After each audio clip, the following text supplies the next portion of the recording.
Bonjour. Je voudrais revenir sur la question d'une forme de sophisme que je trouve assez jubilatoire.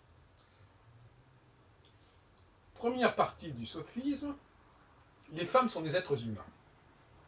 Sont des humains, sont des êtres humains. Donc, ce que pensent les femmes vaut pour tous les êtres humains.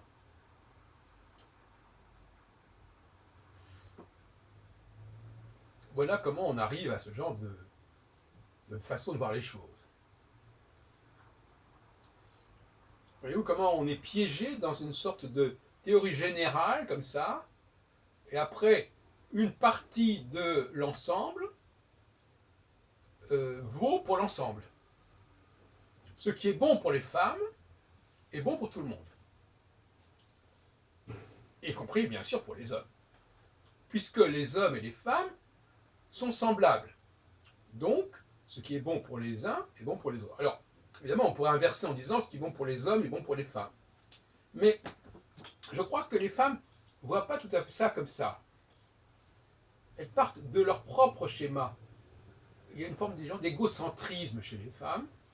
C'est-à-dire qu'elles savent qu'elles existent, elles sont bien conscientes de ce qu'elles sont, et le monde autour n'existe que par spéculation, par supposition, en quelque sorte.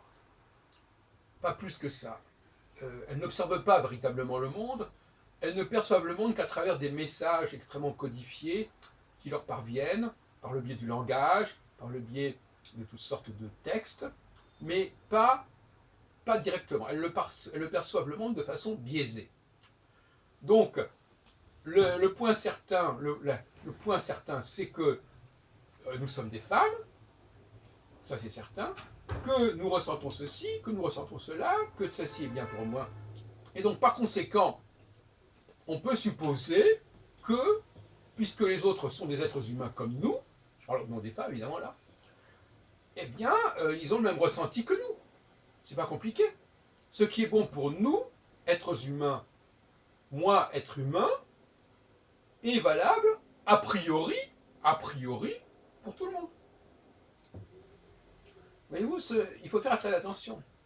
Alors que les hommes, eux, d'abord, ils n'affirment pas forcément cela, mais en plus, face à ce discours général, ils prennent en compte quand même un certain nombre de données, d'observations, qui vont moduler, qui vont nuancer singulièrement un tel propos, ou qui vont le relativiser et le limiter à un certain nombre de données très, très limitées finalement, très spécifiques. Et c'est vrai qu'il y a toujours si nous on dit que les hommes et les femmes sont des êtres humains, c'est qu'ils ont des points communs.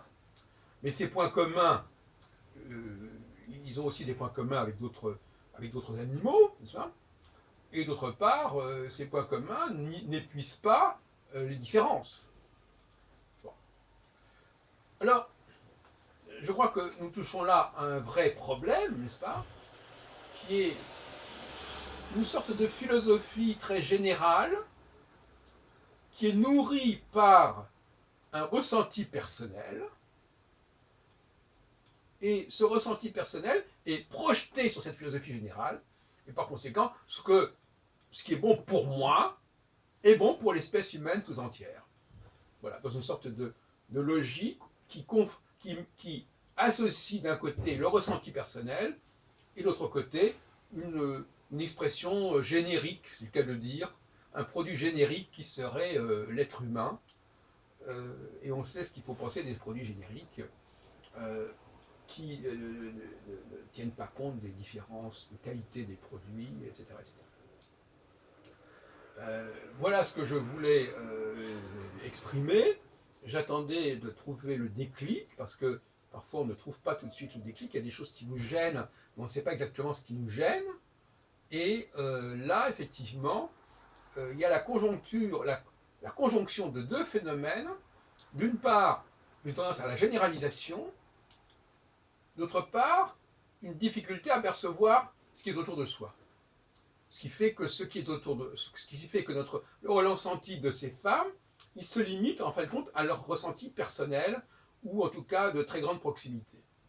Donc cette rencontre entre le ressenti personnel très proche et une théorie générale, ça donne ce genre de discours. Si en revanche, le discours général, le discours philosophique général, est tempéré par une perception assez pointue des différences sur le terrain, là, il y a quelque chose qui est positif. Et dans ce sens-là, je dirais que ça, c'est un présupposé de la philosophie. C'est-à-dire que la philosophie ne fait sens que pour une population qui a déjà un certain profil et qui a déjà un certain nombre de capacités d'observation. Et à ce moment-là, ces capacités d'observation, elles peuvent se permettre de s'articuler sur des concepts généraux. C'est toujours le même problème, c'est comme pour le religieux. Les concepts qui sont proposés, les valeurs qui sont proposées, elles sont en réalité proposées à un groupe donné qui est déjà quelque part défini et qui a déjà un certain nombre de caractéristiques. Et le phénomène, le discours qui est proposé, il va s'articuler sur cette population. Et si ce discours ne s'articule pas sur cette population précise, alors là, ce discours, il est totalement désincarné, c'est le cas de dire. Voyez-vous ? Dans bien des cas, un discours X ou Y, des valeurs X ou Y, une devise X ou Y, une notion comme la laïcité par exemple, ne fait sens que dans un certain contexte, que par rapport à un certain groupe qui a déjà par ailleurs un certain profil. Il ne fait pas sens comme ça dans l'abstrait. L'abstraction, c'est justement le travail qui est fait pour unifier des données concrètes, observables, et pour leur donner une dimension supplémentaire, une dimension plus globale. Mais ce n'est pas une abstraction pour l'abstraction.